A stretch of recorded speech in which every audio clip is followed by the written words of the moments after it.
नमस्कार, मैं हूं पद्मजा जोशी। आप देख रहे हैं आज की अड़ी। वक्फ कानून के खिलाफ हो रहे प्रदर्शन के बीच पिछले 24 घंटे में मुर्शिदाबाद में एक बार फिर से हिंसा की खबर आई है। पश्चिम बंगाल में मुर्शिदाबाद में वक्फ वापसी के लिए 5000 की संख्या में प्रदर्शनकारियों ने रेलवे ट्रैक पर बैठकर ट्रेनें रोक दी, जिसके बाद कई ट्रेनें रद्द भी हो गई तो वही 5 ट्रेनों को डाइवर्ट भी किया गया।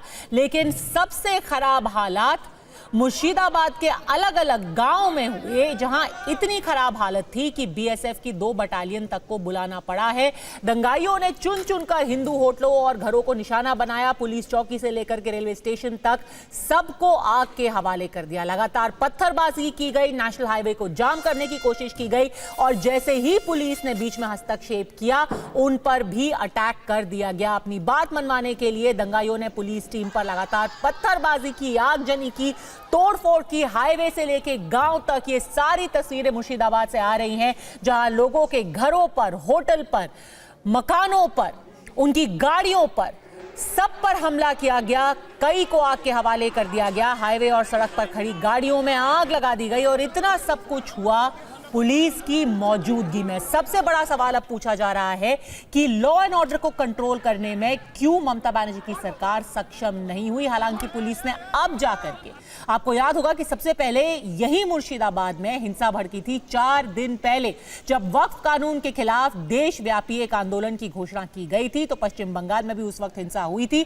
उसके बाद ऐसा लगा जैसे मामला संभल गया। छुटपुट घटनाएं और छुटपुट प्रदर्शन बंगाल के बाकी हिस्सों में भी किए गए। ऐसी खबरें कुछ नादिया से आई, कलकत्ता से आई, लेकिन इस लेवल पर हिंसा कहीं नहीं देखी गई थी। अब जाकर के पुलिस ने कहा है कि मुर्शिदाबाद में जो हिंसा हुई है उस मामले में 118 लोगों को गिरफ्तार कर लिया गया है और हिंसा करने वालों और अफवाह फैलाने वालों के खिलाफ एक्शन लिया जाएगा। जंगीपुर एरियाते কমিউনাল ডিস্টারবেন্স দেখা গিয়েছে। আমি আবার বলছি, গভর্নমেন্ট দিক থেকে খুব ক্লিয়ার এটা আছে, কোনো রকম হুলিগানিজম বরদাস্ত করা যাবে না। We are dealing with this situation very strongly. সব সময় আগে ফোর্স ইউজ করে, কোনো মিনিমাম ফোর্স ইউজ করে কন্ট্রোল করার চেষ্টা করে, but it doesn't mean that we are action shy. যদি কেউ এক্সট্রিম पर जाए যাওয়ার চেষ্টা করবে, we will deal it very very strongly. It is our duty to protect the life and property of people. We have done what I said. Police uses minimum force. Whatever is required has been done. If it is required, whatever is required we will do, and we have done. In a firing which has taken place, the people are injured but nobody has died. Bengal में वक्फ के नाम पर जिस तरह सड़कों पर उपद्रव मचाया गया, उसकी गवाह ये तस्वीरें हैं। हाईवे पर जिस तरीके से गाड़ियां जलाई गई, पुलिस वालों को भी दौड़ा दौड़ा कर पीटा गया, उन पर पत्थर बरसाए गए। कई पुलिस की गाड़ियों को ही आग के हवाले कर दिया गया और तो और रेलवे स्टेशन को भी नहीं बख्शा गया। बीडीओ के दफ्तर में तोड़फोड़ की गई, रेलवे स्टेशन में आगजनी की गई, पुलिस चौकी को तोड़ दिया गया, पुलिस की वैन पर हमला किया गया। हालांकि ममता बनर्जी ने आज दोपहर में जाकर के शांति की अपील की है, लेकिन अब इस पर जाहिर सी बात है कि सियासत भी हो रही है और सवाल पूछे जा रहे हैं ममता बनर्जी की सरकार से, खास तौर पर जिस तरीके से हिंसा को जारी रखने की एक तरीके से छूट कुछ लोगों को दी गई है और जिस तरीके से एक समुदाय विशेष को चुन चुनकर उनके ऊपर हमला किया गया है। भाजपा गवर्नमेंट जो बिल लाए हैं, हम उसका विरोध करते हैं। पार्लियामेंट में, लोकसभा में, राज्यसभा में हम लोग विरोध किया और उन्होंने पास कर लिया, लेकिन हम लोग ये प्रोटेस्ट चलेंगे। बंगाल का chief minister Mamata Banerjee clear करके बता दिया कि वो बिल का जो बैड साइड्स है वो बंगाल में इम्प्लीमेंट नहीं होगा। उनका डीएम तो बता दिया बीएसएफ कोई काम नहीं करेगा। हम लोग, मैं पिटीशन किया था चीफ जस्टिस का पास, उन्होंने 430, आज हॉलीडे है, फिर भी फिक्स अप किया। ये तो फेडरल स्ट्रक्चर है, सीधा सेंट्रल गवर्नमेंट कुछ नहीं कर सकता। आरएसएस के मुद्दा को पूरा करना चाहते हैं, मुल्क में इंतशार फैलाना चाहते हैं। ऐसे काम नहीं होता, ये काम बिल्कुल गलत है। सोचना चाहिए था। पूरे मुल्क को अपने आपने आग में झोंक दिया। ये कोई इंसाफ का तकाजा है, सच्चाई का तकाजा है। देखिए, पुलिस कुछ नहीं कर रही है, पुलिस चुपचाप बैठी रही है ममता बनर्जी के निर्देश से, और ममता बनर्जी बांग्लादेश बनाने की कोशिश यहाँ पे कर रही है, हिंदुओं को डराने के लिए कोशिश करे। हिंदू समाज सालों से, हजारों सालों से लड़ती आ रही है, लड़ेंगे। आप लोग दिल्ली के साथ पूरा बात हो रहा है, सब गृह मंत्री जी को सब मालूम है।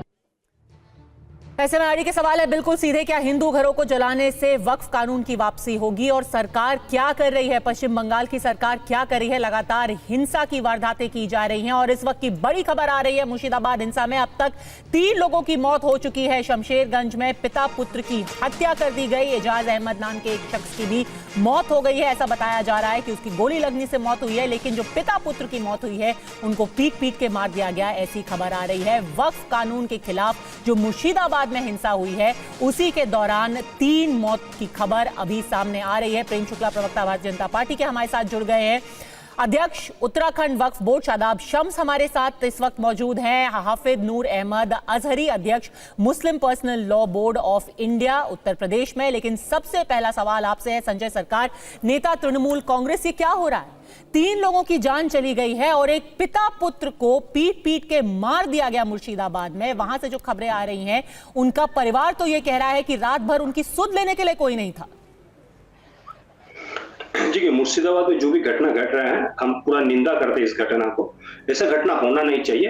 हुआ एक घटना तो देखिए, इसमें सबसे बड़ी बात क्या है, एक तो मन में तो इंसान को दुख है, जो एक वाको बिल लेके। संजय जी, ये घटना नहीं है, ये हत्या है। ये घटना नहीं है। वो सड़क पर पैदल नहीं चल रहे थे और अचानक से गाड़ी ने आके उनको मार दिया। उनके घर में घुस करके उनको पीट पड़ के उनकी हत्या की गई है। और आप सरकार में हैं, आप उसकी निंदा नहीं कर सकते। आप ये बताइए कि पुलिस कहां पे थी जब लोगों के घर में घुस करके उनको पीट पीट के उनकी हत्या कर दी गई? नहीं, आप तो पहले ही बताए हैं, आप ही ने खबर ने दिखाया थोड़ी देर पहले में पुलिस कितना आदमी को अरेस्ट किया, लॉ एंड ऑर्डर किस तरफ से संभाल गया है। सबसे बड़ा जो वॉकअप अमेंडमेंट बिल जो उसको मैं किया है, वॉकअप अमेंडमेंट बिल लेके आने के कारण में आज जो हिंसा घटना घट रही है भारत के अंदर में, इसके लिए पूरा जिम्मेदारी नरेंद्र मोदी, गृह मंत्री अमित शाह जी है। तो आपके प्रदेश में अगर आगजनी हो रही है, आपके प्रदेश में अगर दंगे हो रहे हैं, तो ये किसकी रिस्पॉन्सिबिलिटी है? ये जिम्मेदारी किसकी है? नहीं, मेरे को पूरा बोलने दीजिए। आप बोलने दीजिए। आप सवाल कर रहे हैं, हम आपको जवाब ही तो दे रहे हैं, हम तो दूसरे को जवाब नहीं दे रहे ना। सबसे बड़ा बात है वॉकअप अमेंडमेंट बिल जो किया है, इसका एक जो भूमाफिया इसके लिए काम किया, भूमाफिया को हाथ में जमीन देना चाहता है, इसका अगेंस्ट में जो जनता। संजय सरकार जी, आप इधर उधर की बात मत कीजिए। आज मामला आप टाल नहीं सकते हैं, माफ कीजिएगा। मैं बहुत रिस्पेक्टफुली आपसे दोबारा पूछूंगी और उनका मैं नाम बताती हूँ। एक पिता पुत्र की मैं फिर से बताना चाहती हूँ, उनके घर में जाकर के उनकी हत्या कर दी गई। 74 साल के हरगोविंद दास और 40 साल के चंदन दास, ये दोनों अपने घर में मौजूद थे। ना उन्होंने कोई कानून बनाया, ना उन्होंने कोई गैरकानूनी हरकत की, वो चुपचाप अपने घर में थे। और आप तस्वीरें देखिए, जिस तरीके से लोगों के घरों में जा जाके हिंदू घरों को निशाना बना करके उनको मारा गया है। सर, आप इधर उधर की बात मत कीजिए। आप ये बताइए कि जब आपको पता था 8 तारीख को इसी मुर्शिदाबाद के अंदर हिंसा हुई थी, आपको समझ में नहीं आया कि 11 तारीख को जिस तरीके से कॉल दी जा रही है कि दोबारा इस तरीके की हिंसा होगी? सबसे देखिए, आग तो नरेंद्र मोदी और अमित शाह ने जलाया है, और जिस तरफ से आग जला दिए हैं, हम उसको पूरा बुझाने की कोशिश कर रहे हैं। और हमें लॉ एंड ऑर्डर जिस तरफ से बंगाल के ऊपर में हम कर रहे हैं, जिस तरफ से हम संभाल दिए हैं, और जो घटना घटी अति निंदनीय घटना है। हम बोल रहे हैं किसी को भी मौत नहीं होना चाहिए, हिंदू हो चाहे मुसलमान हो। और हिंदू मुसलमान राइट करके इसके चिताओं के ऊपर भारतीय जनता पार्टी, हिंदू मुसलमान राइट नहीं कर रहे हैं। माफ कीजिएगा, आप फिर से इसको गलत रंग देने की कोशिश कर रहे हैं। ये कोई हिंदू मुसलमान राइट नहीं हुआ है सर। आपकी पुलिस को दौड़ा दौड़ा के किसी हिंदू ने नहीं पीटा है। आप फिर से टीवी पर बैठ करके इसको गलत रंग मत दीजिए। ये कोई हिंदू मुसलमान राइट नहीं है। जो लोग सड़कों पर निकले थे वो कोई हिंदू मुसलमान राइट नहीं कर रहे थे। आप इसको गलत प्रेजेंट कर रहे हैं। आप इसको गलत प्रेजेंट कर रहे हैं। मौत के चिताओं से भारतीय जनता पार्टी बंगाल में सत्ता में आते, उसी में रोटी सेक के चिताओं में भारतीय जनता पार्टी बंगाल। तो सर, दंगा करवाने के लिए भारतीय जनता पार्टी ने आपको बोला है? दंगे को कंट्रोल ना करने के लिए भारतीय जनता पार्टी ने आपको बोला है? आप पहले से वहां पर सेंट्रल फोर्सेस मंगा लेते, एक परिंदा पर नहीं मार पाता। आपको पता नहीं था मुर्शिदाबाद में जिस तरीके से लोगों को भड़काया जा रहा था, सड़क पर आने के लिए बोला जा रहा था, आपने क्यों तैयारी नहीं की? आपने हिंसा शुरू होने के बाद बीएसएफ क्यों मंगाई? नहीं कि देखिए, आप खुद ही देखे, आपको चैनल के माध्यम से भी बहुत सारा आदमी देखा है जिस तरह रामनवमी के दिन में मस्जिद के ऊपर में जाके भगवा फ्लैग किस तरफ से लगाया जा रहा था। ये भड़कावा हुआ नहीं है, ये दो कौम के बीच में लड़ाई नहीं हो सकता। दो कौम के बीच में तो भारतीय जनता पार्टी हर जगह लड़ाई करा रहा है। आप देख रहे हैं, आपको चैनल, आप क्या बोल रहे हैं? आप मुद्दे को कहां ले जाने की कोशिश कर रहे हैं? नहीं, आप किस चीज का जिक्र कर रहे हैं? किसने भगवा झंडा लगा दिया मुर्शिदाबाद में? आप हर बार मामले का दोष किसी और पर मढ़ने की कोशिश नहीं कर सकते। किस भगवा झंडे की बात कर रहे हैं सर? कौन से मुर्शिदाबाद में भगवा झंडा लगाया गया? आप नहीं देखा प्रयागराज में? तो प्रयागराज में भगवा झंडा लगा तो मुर्शिदाबाद में जाकर के आपने दो लोगों की हत्या कर दी। बीच में लड़ाई करने के, ये दो कौम के बीच में लड़ाई करने की ये मकसद है। ये दो कौम के बीच में लड़ाई करके भारतीय जनता, जितना आदमी मौत होगा, मौत के चिताओं से रोटी सेक के सत्ता में आने चाहता है। ये सबसे बड़ी घटना है, निंदनीय घटना है। आपको भी निंदा करना चाहिए, आपको चैनल को भी निंदा करना चाहिए। सर, निंदा करने से दोनों लोगों की जान वापस नहीं आएगी। हम निंदा चाहे जितनी कर ले, चाहे आप जितना टीवी पर बैठ ले, पर हर गोविंद दास और चंदन दास को अब वापस जीवित नहीं किया जा सकता। आपकी निंदा का कोई मतलब नहीं है, आपकी निंदा का कोई मतलब नहीं है। और इनको तो छोड़िए सर, आपकी पुलिस देखिए, एक सेकंड वो तस्वीर वापस दिखाइए। आमतला में, और मैं आप प्रेम शुक्ला को लाऊंगी चर्चा में, एक सेकंड। आमतला में हालत ये है संजय जी, आप भले से जितनी निंदा कर लें, आमतला में, और ये शर्मनाक बात है, आमतला में हाथ में तिरंगा लेकर के यहां ये भीड़ दिखाई दे रही है और पुलिस की गाड़ी में तोड़फोड़ कर रही है। ये शर्म की बात है कि तिरंगे को हाथ में लेकर के ये हरकत की जा रही है और आपकी पुलिस वहां मूक दर्शक बनकर बैठी हुई है। उनकी खुद की गाड़ी को तोड़ दिया, उनकी गाड़ियों को जला दिया गया नेशनल हाईवे पे, और वो वहां बैठे रहे क्योंकि उनके पास ऑर्डर ही नहीं थे कि वो कुछ कर पाए। आज देश में आग लगाने वाला भारतीय जनता पार्टी है। जिस तरफ से वक़्फ़ अमेंडमेंट बिल लेके हिंदू मुसलमान के बीच में जो लड़ाई कर दिए हैं, ये भारतीय जनता पार्टी को मकसद है। बंगाल में चुनाव है, तमिलनाडु में चुनाव है, ये चुनाव में मौत के ऊपर रोटी सेक के आपने होने क्यों दी आने चाहते हैं? आपने होने क्यों दी हिंसा? आपने होने क्यों दी हिंसा? वहां भी सरकार, कानून व्यवस्था आपके हाथ में। आप कल बीएसएफ बुलाने की जगह परसों बीएसएफ तैनात कर सकते थे, आप वहां पर सेंट्रल फोर्सेज मंगा सकते थे। संजय जी, बाकी सब छोड़िए, आपने अभी तक सेंट्रल फोर्सेस बुलाई है बीएसएफ के अलावा? क्या आपने अभी सेंट्रल पैरामिलिट्री फोर्सेस बुलाई हैं क्या? ये तो राज्य सरकार का दायित्व है ना, राज्य सरकार सीएपीएफ बुलाएगी ना। अगर हालात इतने खराब हैं, अगर बीजेपी अपनी रोटी सेकने की कोशिश कर रही है, आप उनको रोक दीजिए, उनके प्लान को खत्म कर दीजिए। बंगाल पुलिस के बारे में, बंगाल का पुलिस को स्कॉटलैंड यार्ड पुलिस को साथ में कंपेयर करता है, मतलब वर्ल्ड का नंबर 2 पुलिस माना जाता है बंगाल पुलिस को। मैं नहीं बोल रहा हूँ, ये गोपाल कृष्ण गोखले भी जो स्वतंत्रता सेनानी थे वो भी बोला था, what Bengal team today, India team Sanjay ji, आपने स्कॉटलैंड यार्ड को की जो गति की है ना कल, वो तो मेरी सबसे ज्यादा मेरी सिंपैथी तो बेचारे पुलिस वालों के साथ है।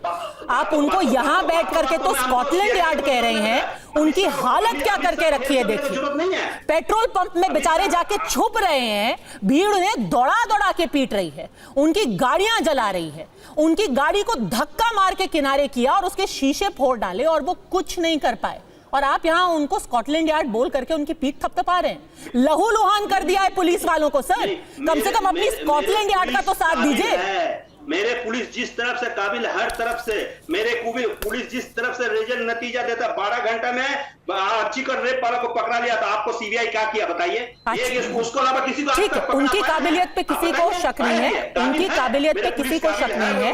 शक इस बात पर है कि उनके दोनों हाथ बांध करके उनको इस तरीके से क्यों धकेला गया है। लेकिन प्रेम शुक्ला, अब जबकि मामला शांत हो गया है, 118 लोगों को अरेस्ट कर लिया गया है और बंगाल पुलिस कह रही है कि इन सब उपद्रवियों पे तो हम नकेल कसेंगे ही, आपकी पार्टी पे भी कसेंगे, क्योंकि आधा जो यहां पे आग लगाई है भारतीय जनता पार्टी ने लगाई है। मुझे कृपा करके बताइए, मुर्शिदाबाद में हरगोविंद दास और चंदन दास की हत्या भारतीय जनता पार्टी कार्यकर्ताओं ने की है कि ममता बनर्जी के तृणमूल कांग्रेस पार्टी के द्वारा पाले गए जिहादियों ने की है? किसने की है? मुर्शिदाबाद में आग भारतीय जनता पार्टी कैडर ने लगाई। वक्फ बोर्ड के वक्फ संशोधन बिल के खिलाफ सड़कों पर उतरने वाले भारतीय जनता पार्टी कार्यकर्ता हैं। ममता बनर्जी की कैबिनेट के मंत्री हैं सिद्दीकुल्ला खुलकर बयान दे रहे हैं कि हमने सड़कों पर जितने संख्या में हम उतरे हैं उसको देखकर दीदी खुश हुई है। ये कौन कह रहा है? सिद्दीकुल्ला। कौन है वो? ममता बनर्जी की सरकार में मंत्री है। वो कह रहे हैं हम कलकत्ता को जाम कर देंगे। हम जो है, ये बीच में मत बोल, बकवास बीच में मत कर। तुझे सुन रहा था ना। सबका फिगर डाउन रखिए ताकि हर कोई अपनी अपनी बात करे। नहीं, आपस में नहीं उलझेंगे, एक एक करके सब बोलेंगे। ठीक है, एक सेकंड, प्रेम शुक्ला जी अपनी बात पूरी कीजिए। ठीक है, मैं इनके बीच में बोल रहा था क्या? ये 12 मिनट बोले, मैं बीच में 1 सेकंड के लिए भी मैंने इनको हस्तक्षेप किया क्या? सिद्दीकुल्ला कह रहा है, पक्का बयान है, उसका वीडियो चाहे तो आप अपने जो है रिसर्च की टीम से कह दीजिए, चला देंगे। वो कह रहे हैं कि हम झाल मूड़ी खाकर कलकत्ता को किसी भी समय जाम कर सकते हैं। ये कौन कह रहा है? सिद्दीकुल्ला कह रहा है। कौन है वो? टीएमसी का मंत्री है। ममता बनर्जी अगर जिहादियों को पालने का दुष्कर्म नहीं कर रही है तो सिद्दीकुल्ला उनके मंत्रिमंडल का सदस्य कैसे है? अगर मुर्शिदाबाद में पुलिस खड़ी है और पुलिस मूकदर्शक बनकर खड़ी है, उसके सामने हिंदुओं का नरसंहार किया जा रहा है, हिंदुओं की गाड़ियां तोड़ी जा रही है, हिंदुओं जो का भगवा ध्वज लगाए हुए बस पर हमला किया जा रहा है और पुलिस मूकदर्शक बनी खड़ी है, तो ये किसका संरक्षण है?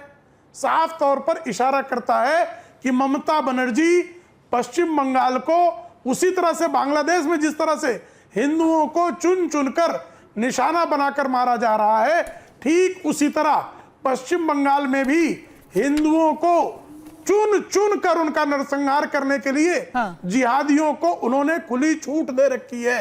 अगर इनका कहना है, जो अभी संजय सरकार जी कह रहे थे, ठीक है, कि जो है वो चूंकि वक्फ संशोधन बिल आ गया इसलिए हिंसा हो गई, तो वक्फ संशोधन बिल जो है ये कोई अचानक तो आ नहीं गया। इस पर संसद में चर्चा हुई, संसद में आपने विरोध किया था और आप जानते थे कि संसद में ये बिल पारित हो जाएगा।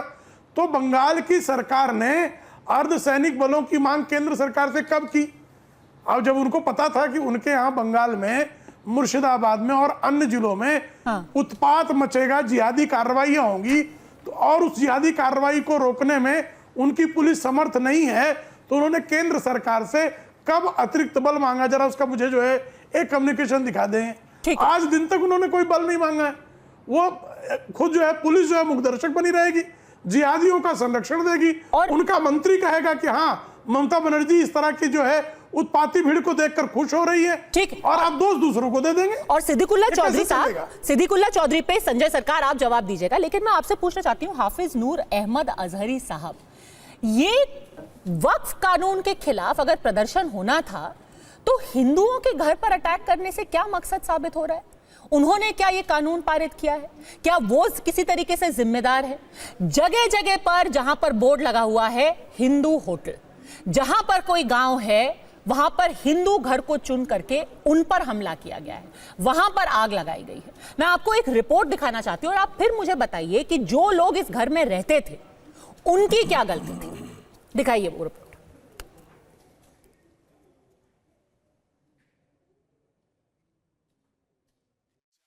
एक हिंदू घर और उसको पूरी तरह से जला दिया गया। धुआं अभी भी निकल रहा है और यही धुआं ये साफ साफ जाहिर करता है कि यहाँ पे कितना भयानक अटैक हुआ। आप देख सकते हैं, मैं अपना कैमरामैन को दिखाने के लिए कहूँगा, टेबल टूटा हुआ है, कपड़े जल रहे हैं, जितने भी कुछ बिस्तर वगैरह थे उसको जला दिया गया।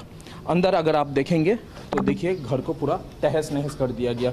यहाँ पे होटल में लोग रहते थे और ये होटल को पूरी तरीके से जला दिया गया। मैं अपना कैमरामैन को दूसरा एक घर में जाने के लिए कहूँगा। देखिए ये घर का क्या हालत बना के रखा है, उन्होंने दरवाज़ा भी खोल नहीं सकते, पूरी तरह से घर को जला दिया गया। तो ये बना हुआ है स्थिति जो कि भयंकर है और हम लोग यहाँ पे ज़्यादातर रह नहीं सकते क्योंकि सिचुएशन अभी भी अंडर कंट्रोल नहीं है। और सबसे बड़ी बात है कि यहाँ पे जो लोग थे वो डर के मारे भाग गए हैं।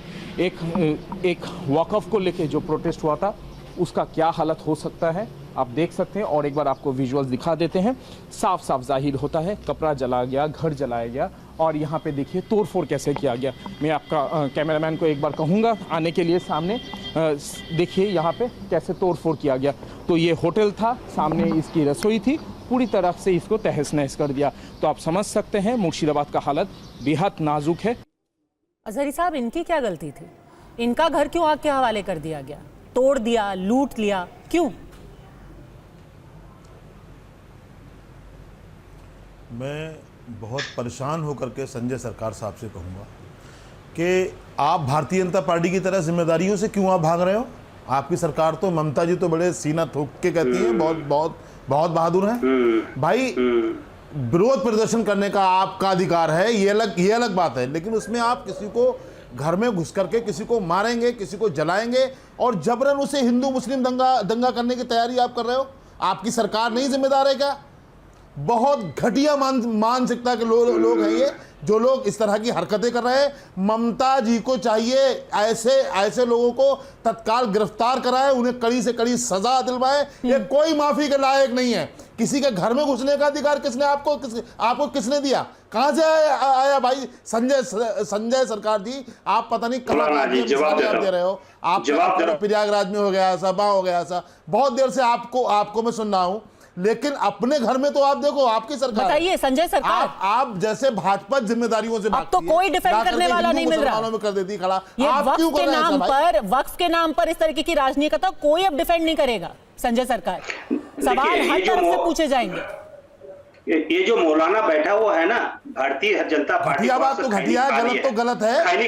खैनी खा लिया इसने, और ये पैसा खैनी खा के यहाँ पर बड़े बड़े भाषण दे रहा है। इसका भाषण का कोई कीमत नहीं है, कोई नहीं है। क्यों? आपको मैं बता रहा हूँ आज के तारीख में। अरे सर, ये सबसे ज्यादा भारतीय जनता पार्टी की मुखालफत करते हैं। कोई सवाल पूछे तो उसको बीजेपी का एजेंट नहीं बता सकते। ये सिर्फ दलाली करने के लिए बैठे हुए हैं। कमाल है आज के तारीख में। आपको वोट दें तो सब अच्छे हैं, आपसे सवाल पूछे दंगे पर तो दलाल बन जाते हैं। और सर ये गलत है, इस तरीके की भाषा किसी के लिए इस्तेमाल मत कीजिए। ओहो संजय सरकार जी, संजय सरकार जी, नौजवान मतलब कौन सी डिक्टेटरशिप लेकर के आए हैं वहां पर? नहीं, आप कितना बताया हमें, किताब दिया है। आपको शर्म नहीं आ रही है इस तरह के जुमले बोलते हुए? आपसे मुसलमान, आपको शर्म नहीं आ रही है? आप जिम्मेदारियों से भाग रहे हो। आप जबरन उसे हिंदू और मुस्लिम करने में आप लगे हुए हो। क्यों? जाइए सरकार से इस्तीफा दीजिए, ममता बनर्जी जी कहिए हट जाए अगर वो सवाल नहीं मिल रहा है। कर लीजिए। क्यों बता रहा हूँ? ये कहाँ का लॉ एंड ऑर्डर है? जब लॉ एंड ऑर्डर ही आपसे समझ रहा है तो आप सरकार में रहने के आप लायक नहीं है। दावे के साथ आप लोगों की तरफ से हुआ है। कितना नौजवान है, मुसलमान हो कोई हो, मुसलमान घुसे घर में, क्यों घुसेंगे किसी घर में भाई? ये मुसलमान इसको पैसा दे दिया, ये भारतीय जनता पार्टी। आपकी बात कोई मानने को तैयार नहीं है साहब। आपका जालिमाना रवैया है। मैं भारतीय जनता पार्टी की मुखालफत करता हूँ, डंके की चोट पे करता हूँ, लेकिन आज जो आपका जो तरीकाकार है, जो आपका रवैया है, ये काबिल बर्दाश्त नहीं किया जाएगा बर्दाश्त। क्योंकि शादाब शम्स चाहे तृणमूल कांग्रेस किसी आवाज उठाने वाले को भी फलाह का एजेंट, धमाके का दलाल बोल दे, पर सवाल ये है कि अब उन लोगों को सोचना पड़ेगा जिन्होंने ये तकरीर की थी कि भाई अब आप शाह बानो प्लान पूरे देश के अंदर चलाएंगे, क्योंकि इसके नतीजे अब हम सबके सामने हैं। लोगों की जान चली गई, और याद रखिए कि 3 लोगों की जान गई है। उसमें एक मुस्लिम युवक है जिसकी ये खबर आ रही है कि उसको फायरिंग में उसकी मौत हुई है। छोटा सा बच्चा था वो, और ये सब जो आग जनी इस हिंसा में उसकी भी मौत हुई है। 2 लोगों की हत्या कर दी गई। पद्मजा, ये इसके लिए हम सब जानते हैं कि जिस तरह से टीएमसी का गुंडा राज बंगाल में चल रहा है, टीएमसी के जो आधिकारिक गुंडे हैं उनको गोल्ड टोपियां पिन्हाकर, मैं लगातार इस बात को बहुत पहले से बोल रहा हूं, अगर मेरी आप पुरानी डिबेट्स देखेंगी, ये पॉलिटिकल पार्टियां अपने कार्यकर्ता को, जो टीएमसी के, कोई एसपी के, कोई कांग्रेस के, जो इनके कार्यकर्ता हैं उनको आगे भेज रहे हैं, गोल्ड टोपी का सहारा ले रहे हैं। ये मुसलमान नहीं है, ये पॉलिटिकल मुसलमान है जो ये उपद्रव कर रहे हैं। और ये पॉलिटिकल मुसलमान इसलिए उपद्रव कर रहे हैं कि इनकी पार्टी को कैसे इसका पॉलिटिकल बेनिफिट मिले। मैं बहुत ईमानदारी से इस बात को कहूंगा, चाहे वो मुस्लिम पर्सनल लॉ बोर्ड हो, उसको भी ये समझना पड़ेगा। ये उनका कॉल था उनकी भी जिम्मेदारी तय होनी चाहिए कि आप देश को आप कहते थे ये बना देंगे वो बना देंगे, देखिए देश क्या बन रहा है। आपकी भी जवाबदेही तय होगी अजहरी साहब। ये बच नहीं सकते आप जो इस पार्टी को टीएमसी को कोस के कि वहां का लॉ एंड ऑर्डर संभालिए।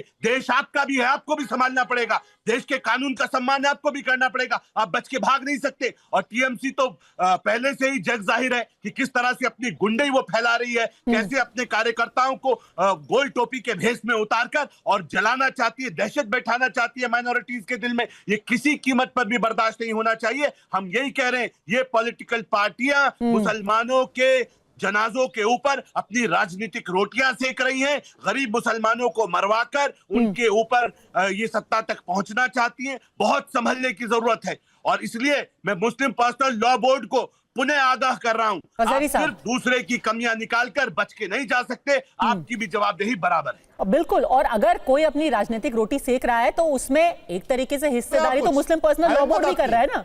उनकी क्या जवाबदेही है? वो बस ये कह के पीछे हट गए कि भाई हमने लोगों को कहा है कि आप सड़कों पर आ जाइए, अब आगे जो होता है सड़कों पर उसकी जिम्मेदारी हमारी नहीं है। अरे आपकी भी उतनी जिम्मेदारी ना, सड़कों पर तो आप लेके आए लोगों को। लॉ एंड ऑर्डर संभालने की जिम्मेदारी सरकारों की होती है। मुस्लिम पर्सनल लॉ बोर्ड ने जो कहा है, मुस्लिम पर्सनल लॉ बोर्ड ने वक्फ बोर्ड के विरोध के लिए कहा है, किसी के घर में घुसने के लिए नहीं कहा है। अरे पर सड़क पर तो हर किस्म का आदमी आएगा ना, उसका विरोध होगा। उसका अगर एक भीड़ में दो बददिमाग भी लोग आ गए तो उसकी जिम्मेदारी कौन लेगा? अजहरी साहब अधिकार है। अरे तो वो सरकारें तय करें ना क्या अच्छा, करेंगे। ये शादाब शम्स, सरकारें क्या कर रही हैं? लॉ एंड ऑर्डर को रोकने की जिम्मेदारियां सरकारों की है। सरकारों की। और आप क्या करेंगे? पॉलिटिकल मुसलमान कर रहे हैं। आप तो चेयरमैन हो, आप तो खुद जिम्मेदार हो, आपको तो खुद की जांच होनी चाहिए। आपने अब तक उसमें आपने क्या तो आवाम आपसे सवाल पूछेगी, आवाम आपके कपड़े भी फाड़ेगी। आप शादाब भाई, आप भाग सकते हो क्या जो वक्फ बिल आया है? अरे आप भी नहीं भाग सकते। इसलिए बोल रहा हूं कि आपकी ईडी-सीबीआई की जांच ना हो जाए, ये आपके अंदर खौफ तो नहीं है। ये वक्त माफिया कितना मुसलमानों की संपत्तियां छिनवाने के लिए बैठो आप। जो आज आपकी बात मान ली जाएगी। कहां से आते हो आप? माफिया है जिसको आप सपोर्ट कर रहे हैं, वही वक्त माफिया है जो दिख रहा है, जिसको सबसे बड़े वक्फ माफिया तो आप हो देश को।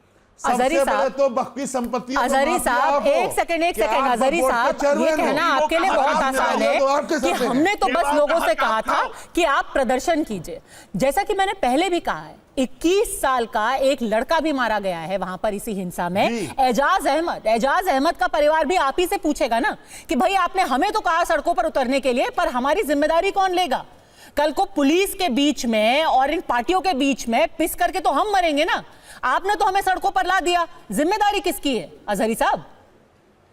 जब पुलिस की गोली चलेगी, जब कहीं से गोली चलेगी, जब हिंसा में किसी की जान जाएगी, तब आप आएंगे बचाने के लिए इन लोगों को? बिल आने से पहले मुस्लिम रहनुमाओं ने सुनो, बिल आने से पहले मुस्लिम रहनुमाओं ने सरकारों के बताया था, चेतावनी दी थी कि अगर आप बिल लेकर के आओगे तो हम कमरे में नहीं हम बैठेंगे। और सुने हमारी बात, जो 700 किसान जो दिल्ली बॉर्डर पे जिन्होंने शहादत का जाम किया है, मैं पूछना चाहता हूं उनका जिम्मेदार कौन है? बताएंगे आप क्या? पीछे क्यों हटी? बताएंगे भारतीय जनता पार्टी के लोग, बताएंगे शादाब शम्स। उनको मालूम था कि बाद में आप कोई कानून लाओ, मनमर्जी कानून लाओ और हम पे ला करके थोप दो और हम आपकी बात को मान लेंगे। तो क्या करेंगे सर? लोगों पे भी तो क्या करेंगे? शम्स आपके बारे में सब जानते हैं, आपके बारे में भी सब जानते हैं। आप क्या कर रहे हो? आप क्यों ऐसा कर रहे हो? अरे अजहरी साहब, अभी आपके लिए तृणमूल कांग्रेस ने अपशब्द किए थे, अभी आपके लिए तृणमूल कांग्रेस ने अपशब्द कहे हैं। अब आप शादाब शम्स के लिए ऐसी भाषा का इस्तेमाल मत कीजिए। लेकिन रंजीत मुखर्जी, मैं आपसे पूछना चाहती हूँ कि पूरे पिछले 3 दिन शादाब शम्स चोर आदमी है ये। अरे सर प्लीज, ये सही बात नहीं है। अभी देखिए टीएमसी आपको यही बुला रही थी, अब आप शादाब शम्स के लिए इस्तेमाल कर रहे हैं। ये गलत बात है, ये गलत बात है। फेडर नीचे कीजिए अजहरी साहब का, फेडर नीचे कीजिए। रंजीत मुखर्जी, जो पूरी हिंसा हुई है 4 दिन तक ये चलती रही, अलग अलग हिस्सों से इसकी खबरें आती रही, आज जो तस्वीर हमारे सामने है उसकी जिम्मेदारी किसकी है और कांग्रेस इस पर चुप्पी क्यों साधे?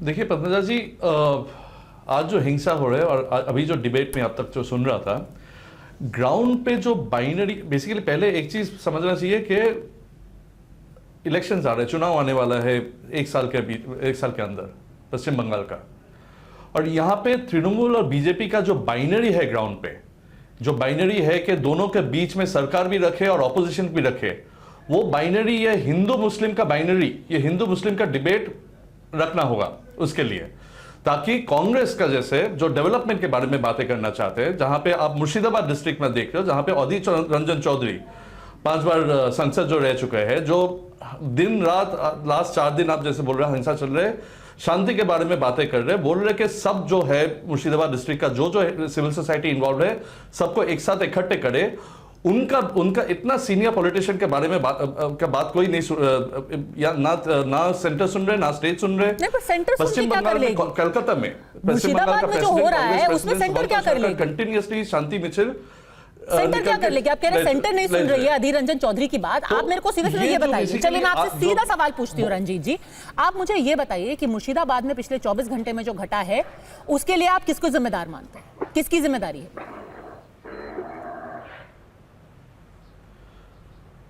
उसके लिए जिम्मेदारी तो पहले तो वक्फ अमेंडमेंट बिल जो हुआ है पार्लियामेंट पे, आप एक चीज देखिए, जो वोट जो है ये हिंदू मुस्लिम का बाइनरी नहीं है वक्फ अमेंडमेंट बिल। तो ये बताइए, वक्फ का कानून तो पूरे देश के लिए आया है, तो फिर आपके लॉजिक से रंजीत जी, नहीं एक सेकंड,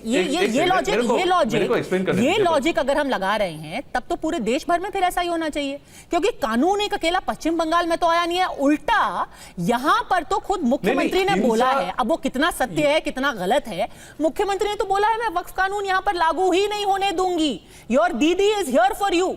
उन्होंने मंच पर खड़े होकर के 4 दिन पहले बाकायदा बोला कि मैं यहाँ पे खड़ी हूं, मैं किसी को छूने नहीं दूंगी, तो फिर ये हिंसा क्यों हो रही? नहीं है, ये तो एक अकेला राज्य होना चाहिए जहां पे पत्ता भी नहीं हिलना चाहिए, क्योंकि खुद मुख्यमंत्री कह रही हैं कि मैं दीवार की तरह खड़ी रहूंगी, तुम्हारी जितनी भी जमीन जायदाद है उसको मैं छूने नहीं दूंगी। ये जो हिंसा हो रहा है, अगर वेस्ट बंगाल पुलिस को, अगर ये सरकार, अगर स्टेट गवर्नमेंट को एक फुल रिस्पॉन्सिबिलिटी लेना होगा इस हिंसा के ऊपर, इस डेथ्स के ऊपर, स्टेट गवर्नमेंट को पूरा रिस्पॉन्स, तृणमूल सरकार को पूरा रिस्पॉन्सिबिलिटी लेना होगा, क्योंकि अगर वेस्ट बंगाल पुलिस को फ्री हाथ देना होता तो सिविल सोसाइटी बोलिए या लॉ एंड ऑर्डर के हिसाब से देखिए, इतना 4 दिन का ये हिंसा यहां तक नहीं पहुंचता। और सेंट्रल फोर्सेस भी जब आए, बीएसएफ आए, बहुत इलॉजिकल है except for the fact that border state है, बीएसएफ इज नॉर्मली नॉट जो फोर्स आप कॉल करते हैं जब सेंट्रल का हेल्प मांगते हैं, तो बट अल्टीमेटली देखिए इसका पॉलिटिकल फायदा कहां पे जा रहा है, ये पूरा जो हो रहा है ऑब्वियसली देखने से ही समझ में आ रहा है कि कम्युनिटी लीडर्स के हाथ से निकल गए हैं ये प्रोटेस्ट, और जो भी कर रहे हैं एकदम सजा मिलना चाहिए, और ऑब्वियसली 4 दिन का जो हिंसा हो रहा है ये स्टेट गवर्नमेंट का एकदम रिस्पॉन्सिबिलिटी है। ठीक है, बट मिली भगत दोनों की है, क्योंकि दोनों को राजनीतिक फायदा हो रहा है। प्रेम शुक्ला ऑर्डर के लिए क्योंकि हैंडल नहीं कर रहे या किसके लिए वो देखना चाहिए। तो देखिए कांग्रेस कह रही है जिम्मेदारी राज्य की है, एग्जैक्टली पता जी, वो मैं वहां पे जाना चाहता हूं कि ये पूरा चीज मिली भगत दोनों से हो रही है। चलिए, वो कह रहे हैं मिली भगत दोनों की है। प्रेम शुक्ला जी, मिली भगत दोनों का बाइनरी चल रहा है ग्राउंड पे जो बाइनरी चल रहे हैं, ये पूरा ये जो डिबेट भी है ये बाइनरी पे ही चल रहे हैं। मैं ये जानना चाहता हूं कि टीएमसी इंडी अलायंस की सदस्य है कि नहीं है, इंडी अलायंस के नेता श्रीमान राहुल गांधी हैं कि नहीं है, श्रीमान राहुल गांधी ने कब जो है टीएमसी की नेत्री सुश्री ममता बनर्जी से कहा कि दीदी आपके स्टेट में ये जो कुछ मुर्शिदाबाद में हो रहा है ये गलत है? क्यों नहीं कहा राहुल गांधी ने? राहुल गांधी को मुर्शिदाबाद में मारे गए हरगोविंद दास, चंदन दास और एक जो तीसरा मुस्लिम युवक मारा गया है, क्या उसके प्राणों को भारतीय नागरिक के प्राण नहीं मानते? क्या उनको लेकर उनको चिंता नहीं होनी चाहिए? जिस तरह से हिंसा बंगाल में फैली हुई है, वो तो दीदी तो उनकी सुनेगी ना, वो तो उन्हीं के अलायंस के पार्टनर है ना। रंजीत जी, भारतीय जनता पार्टी को तो आप दोष दे रहे हैं कि भाई तो आपका ये बिल, आपका ये अमेंडमेंट बिल जो आप पास किए हैं बीजेपी, तो भाई दीदी को समझाइए आप, करके बिहार के चुनाव के लिए जो आप पास किए हैं, तो भाई पूरे देश में लागू है, मेंबर्स वोट किए, अगेंस्ट वोट किए थे, तो पहले बीजेपी को पूरा रिस्पांसिबिलिटी भी लेना होगा। और आप बीजेपी और तृणमूल ये जो नहीं, पहले राहुल गांधी से मैं ये जानना चाहता हूँ कि इंडिया अलायंस में कि नहीं ममता बनर्जी, इसके लिए ये मेरा बहुत हिंसा शुरू सिंपल हुआ सवाल है है रणजीत और ये बाबू, हिंसा इलेक्शन के तरफ इंडिया और भी अलायंस में बढ़ेगा। ममता बनर्जी है कि नहीं है? आप जवाब नहीं दे रहे हैं। इंडिया अलायंस में ममता बनर्जी है या नहीं? इंडिया अलायंस अलग चीज मैं है। सीधा सा अभी सवाल जो पूछ देख रहे रहा हैं, हूं। अभी जो और आप इंडिया टीवी पे अलायंस देख सुनती है रहे कि नहीं हो सुनती? क्यों अलग चीज क्या है? तो अभी जो आप अरे टीवी पे देख रहे हो वो लाइव्स है। माने इंडिया अलायंस के राज्य में हिंसा हो तो अलग चीज इंडिया है। अलायंस छोड़ दीजिए आप, बाकी चुनाव में हम साथ ये हैं। अभी जो देख रहे हैं नहीं, गजब है भाई, गजब का दोहरा कर रहे हैं भाई। तृणमूल का जिम्मेदारी है, बहुत दोनों का जिम्मेदारी है। गजब का दोहरापन है ये। आप डेवलपमेंट के बारे में बातें नहीं करना चाहते। भाई तृणमूल आपके साथी दल है कि नहीं है? आप कहिए ना तृणमूल को इंडिया अलायंस से बाहर करते हैं। आप कहिए कांग्रेस का कि हम तृणमूल कांग्रेस को बाहर करना चाहते हैं। बीजेपी का क्या कहिए ना, हिम्मत नहीं जुटा पा रहे हैं। राहुल गांधी, श्रीमती सोनिया गांधी, कांग्रेस पार्टी इतना दोहरे मानदंड पर है कि हिम्मत नहीं जुट पा रही है। आप कायराना हरकत कर रहे हैं। आप दुम दबा के बैठ गए हैं ममता बनर्जी के सामने। एलिमेंट हो, आप दुम दबा के बैठ गए हैं, हो, किसी का जान हिम्मत नहीं जुटा पा रहे हैं, सच नहीं बोल पा रहे हैं। विकास की ही बात होनी चाहिए, डेवलपमेंट की बात होनी चाहिए, और विकास की बात तो तभी होगी ना रणजीत जी, जब दंगा बंद होगा तभी तो डेवलपमेंट की बात होगी ना। या फिर गाड़ी जलने के बीच में आप कहेंगे कि मैं इस राज्य मार्ग के विकास की बात कर लेता हूं जहां पर पत्थर फेंके जा रहे हैं। ऐसा तो नहीं हो सकता ना शादाब साहब, इसीलिए सवाल पूछा जाएगा। पद्मजा देखिए, ये पूरा का पूरा अभी एक सेकंड प्रेम शुक्ला जी, प्रेम शुक्ला जी, हाँ बात पूरी कीजिए अपनी, 10 सेकंड, फिर शादाब शम्स। पद्मजा जी, ये वक्फ कानून तो पूरे देश में लागू है, वक्फ कानून पूरे देश में लागू है, लेकिन हिंसा बंगाल में ही क्यों हो रही है? इसका क्या कारण है?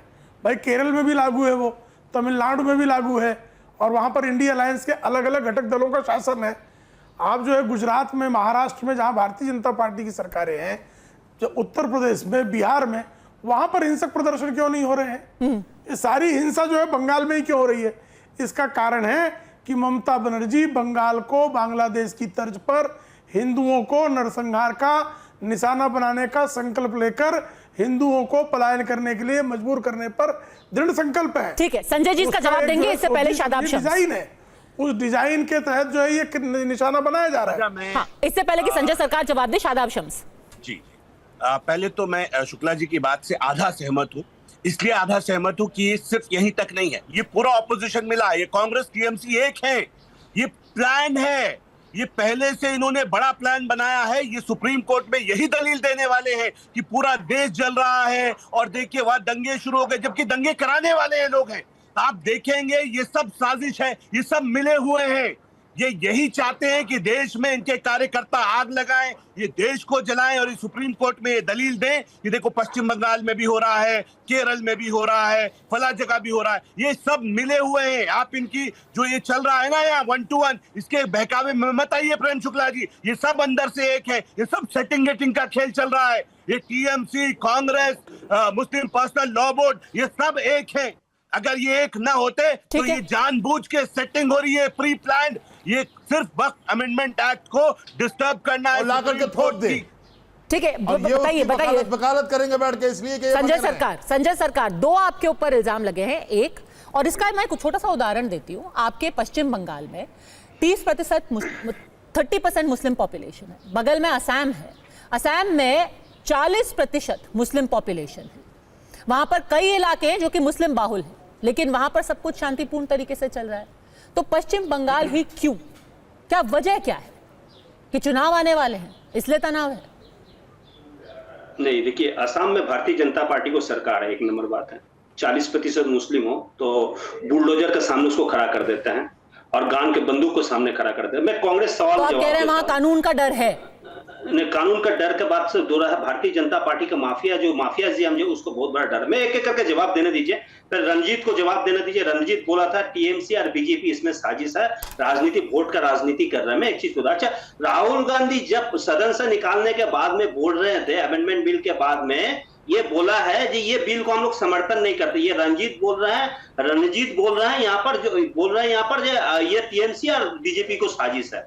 तो ये अपना बात बोल रहे हैं ना, राष्ट्रीय कांग्रेस मतलब जो नेशनल कांग्रेस के बारे में बोल रहे हैं, नंबर 1। नंबर 2, प्रेम शुक्ला जी बोल रहे हैं जिहादी, ट्विस्ट मत कीजिए, मेरा बात एकदम ट्विस्ट करने का कोशिश मत कीजिए। एक मिनट बोलने दीजिए, आपके बीच में हम बोलेंगे, आप मेरे को बोलने दीजिए। चुनाव आने के टाइम पे ये जो हिंसा हो रहे हैं ये चुनाव के एक साल पहले क्यों हो रहे हैं? पद्मा जी, ठीक है, उनको मौका दीजिए बात पूरी करने का। संजय सरकार, हाँ। बोलना दीजिए। अच्छा, जिहादी के बोल रहे हैं। अच्छा, तालिब होसन शेख जब अमित शाह को दिलचस्प बात है कि आप संसद के अंदर दोनों पार्टियां साथ में बोलती हैं, बंगाल में अलग अलग सुर इख्तियार करती हैं। मेरे को बोलने दीजिए, प्लीज बोलने दीजिए। बोले अभी प्रेम शुक्ला जी बहुत अच्छे बात बोले, जिहादी को बात बोला। अच्छा, तालिब होसन शेख जैसे लश्करी तैयबा को जो आतंकी थे, अमित शाह को पीछे खड़ा हो जाता है, अब तस्वीर उठाता है और उसको इनकाउंटर में मर जाता है। अच्छा, ध्रुव सक्सेना आईएसआई, भारतीय जनता पार्टी जो जबलपुर का आईटी सेल का आदमी है, वो आईएसआई को दस्तावेज भेजता है, ये जिहादी है कि नहीं?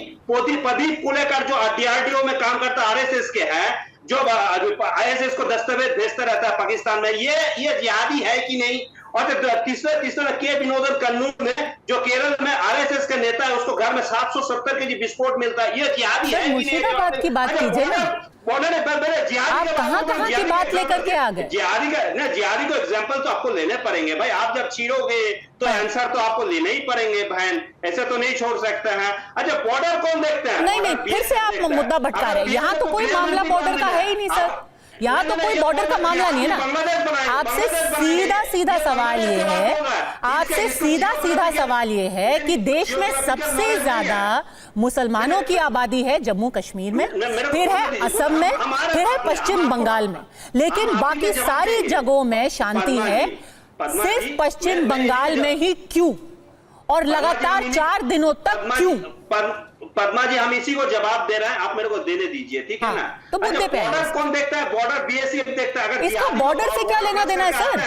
मुर्शिदाबाद कौन से बॉर्डर पे है? मुर्शिदाबाद तो भारत के अंदर है। जिहादी के बारे में बोले बांग्लादेश बना देंगे, बोला जिहादी आ रहा है, ये बोल रहा है ना। एक तो प्रेम शुक्ल जियोग्राफिकल जो नॉलेज है ना, मतलब लाइन ऑफ कंट्रोल को बारे में जीरो है, जीरो। इसको जियोग्राफी कुछ भी जानते नहीं है। संजय जी, आप मुद्दे को भटकाने की बहुत कोशिश कर रहे हैं, लेकिन मैं ये नहीं होने दूंगा। आप इधर उधर Bangladesh, border, LOC, LAC, IB, सब इधर उधर की बात मत कीजिए, मुद्दे की बात कीजिए। मुर्शिदाबाद में 4 दिनों तक लगातार हिंसा क्यों? और सिर्फ पश्चिम बंगाल में ही क्यों? हिंसा के और हिंदुओं के ऊपर ही क्यों? देखिए, हिंदू चाहे मुसलमान, किसी का भी मौत है, ये बहुत दुख के मौत है। दोनों जो मरे हैं, हरगोविंदो और उसको बेटा चंदन जो मरा, बहुत दुख के बात है। इसको कार्रवाई होगा, जांच होगा, अगर जो दोषी साबित होगा उसको फांसी का सजा हम लोग सुनाएंगे। आपको हम बोल रहे हैं। पर कौन, किसने उनकी हत्या की है? चलिए ये बता दीजिए। आपकी सरकार है, आपकी पुलिस है, किसने उनकी हत्या की? किसने की? और जिसने भी हत्या किया, किसने की? जिसने चाहे हिंदू कहे चाहे मुसलमान करे, कोई भी हत्या करे, हत्यारी होता है, उसको कोई मजहब धर्म नहीं होता। आपने 118 लोग गिरफ्तार किए हैं ना, तो हत्या किसने की बताइए ना, किसने की हत्या?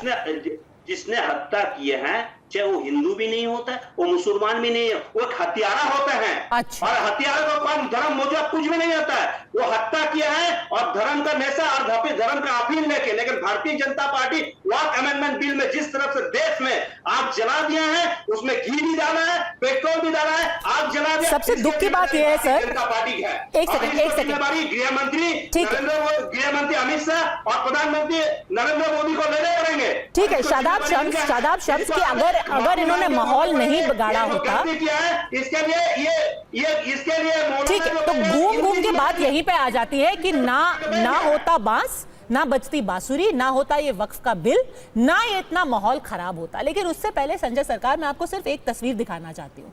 आज आप जिस कलकत्ता पुलिस को, बंगाल पुलिस को स्कॉटलैंड यार्ड कह रहे हैं, जिसको कल आपने भीड़ के हवाले कर दिया था, जिसकी कोई सुध लेने को नहीं था, उसकी एक तस्वीर दिखाना चाहती हूँ। 3-4 पुलिस वाले, हमें पता चला कि करीब 18 ऐसे पुलिस वाले हैं जो कि घायल हुए हैं। उनमें से एक पुलिस वाले की तस्वीर मैं आपको दिखाना चाहती हूँ। दिखाइए, वो आदमी लहूलुहान हालत में, किसी के पैर पे पट्टी है, किसी का सर फटा हुआ है, किसी के हाथ से खून निकल रहा है। क्या नाम है उस आदमी का? अमीनुल इस्लाम। और देखिए, ये वो लोग हैं जिनको आपने भीड़ के हवाले कर दिया, कोई इनको पूछने वाले नहीं था। कौन जिम्मेदारी लेगा इसकी? ये लॉ एंड ऑर्डर संभालने के लिए गया। कभी कभी भारतीय जनता पार्टी लुंगी पहन के, टोपी पहन के, दाढ़ी पहन के, और उसको बीच में रुके। कभी एक बार तो ये मुर्शिदाबाद में, जंगीपुर में पत्थरवाह किया था, वो आरएसएस को आदमी को पकड़ा गया था। आरएसएस को आदमी को पकड़ा गया था।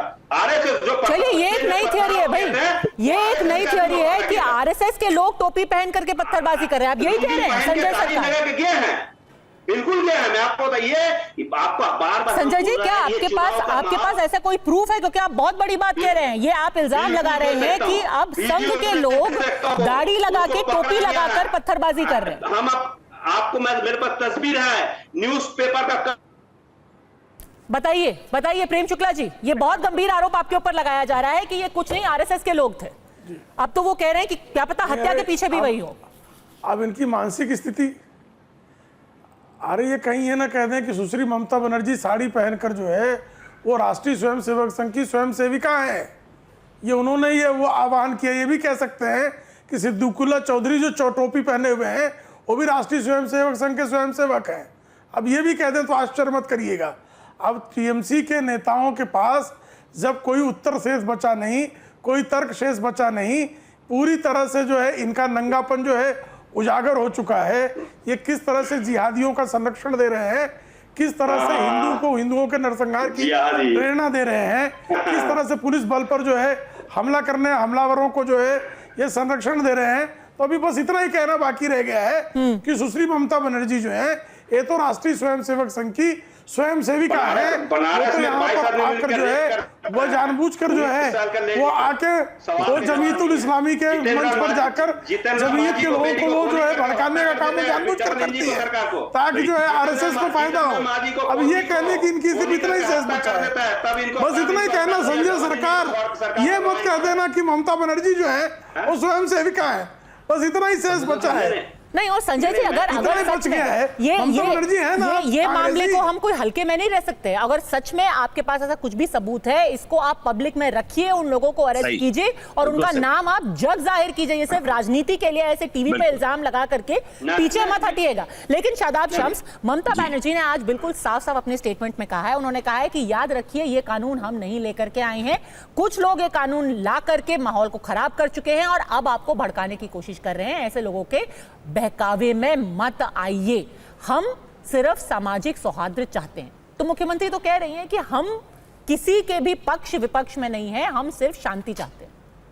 पद्मजा, ये आज बहुत बड़ा यहाँ एक सवाल खड़ा है। सबसे पहले तो मुस्लिम पर्सनल लॉ बोर्ड के जो अध्यक्ष बैठे हैं हमारे अजहरी साहब, मेरी गुजारिश है उनसे कि या तो जिम्मेदारी लीजिए कि भाई ये हमारे लोग थे, हम जिम्मेदारी लेते, और या पीछे हट जाइए कि भाई ये हमारे लोग नहीं थे, ये टीएमसी के गुंडे थे जो गोल टोपियां में आए। दोनों में से एक चीज तो है, आप ये नहीं कर सकते कि आप भाग भी जाएं, जिम्मेदारी भी ना लें और दूसरों के ऊपर उनकी बात को भी ना सुने। दोनों में से मैं आपसे भी गुजारिश करूंगा, अजहरी साहब, इस कौम को मत फंसवाइए अपनी राजनीति के चक्कर में। जमीयत ने समझदारी दिखाई है, वो बैकआउट हो गई है। आपसे भी गुजारिश है, बैकआउट हो जाइए। बेवजह की वजह से ऐसा न हो कि देश जले, नहीं तो आपके ऊपर इल्जाम आएगा। अगर ये आपकी शरारतें हैं तो ये समझ लीजिएगा आप भी बच नहीं पाएंगे, सवाल आपसे भी होगा। और आप देखिए पहले अगर यहाँ पे जो आपकी ये साजिश तो नहीं है मुस्लिम पर्सनल लॉ बोर्ड को दूसरे बदनाम पार्टी करने एवं लॉबर्स से, अगर उनका इंटरेस्ट था ये हिंसा बंद करने में, तो सब यही बोलता है कि पहले आइडेंटिफाई करना चाहिए। इतना अजहरी साहब 30 सेकंड, हाँ बताइए। आप मेरी बात सुनिए, आप सब बेसिकली ये हिंसा तरह से आप बोल रहे हो और गरम करना आपके ऊपर आ जाएगा, ये ऐसा हो जाएगा, रिक्वेस्ट कर रहा हूं आपसे अजहरी साहब, आप जो ये जो काला कानून लेकर के आए हो, इसको लाने से पहले क्या उलमा ने आपको चेताया था या नहीं? क्या कर रहे थे आप? कौन से घोंसले में बैठे हुए थे आप? देखिए, अगर आपने चेताया ही था अजहरी साहब, आपने चेताया था, ये कहना ही काफी नहीं है कि हमने कहा था बिल मत लाओ, नहीं तो माहौल खराब हो जाएगा।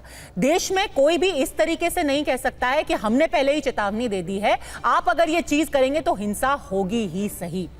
कानून आएगा, अगर वो कानूनी तरीके से आया है तो उसको देश भर में मानना पड़ेगा, और अगर कोई भी हिंसा करेगा तो उसे इसी कानून का सामना करना पड़ेगा। अड़ी में हमसे जुड़ने के लिए आप सबका बहुत बहुत धन्यवाद।